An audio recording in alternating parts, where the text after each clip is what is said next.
there are times in my own work where I almost feel the shift, like the weight of it, like when we start to see the matrix that we're a part of and the way that every piece of it is connected and the way power is held and the legacies of colonialism, it can feel overwhelming.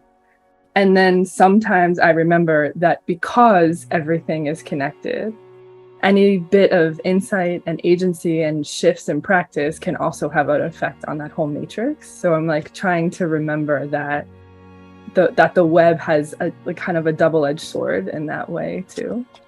And so I began to explore colonialism and coloniality to try and understand how exactly did colonialism function and how did it manage to wreak the havoc that it did. And so my understanding of what regeneration is, in short, an antidote to coloniality, but in longer form, a process of restoring full functionality to our capacity to enact sovereignty for life in community. But what really struck me was after analyzing the data, 96% of people or 95% of people in Tanjung Labian mentioned that the lack of documents is their biggest problem.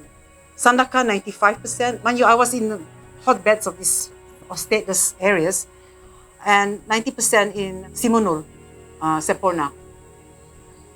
And it's quite curious. They weren't even concerned about poverty. They weren't even concerned about the possibility that Kampung Simunul will be moved. You know, they'll be jeopardizing their livelihoods because they need to be by the water because they're fishermen. The biggest problem they actually want to face is the lack of documentation. It's contested too, this category. Are you really indigenous? Who's indigenous? Can you claim to be indigenous? Sometimes indigenous is spelled small case I and capital I. Which one do you use?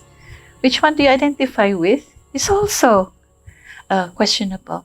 So that comes with that kind of knowledge. So whose knowledge are you using?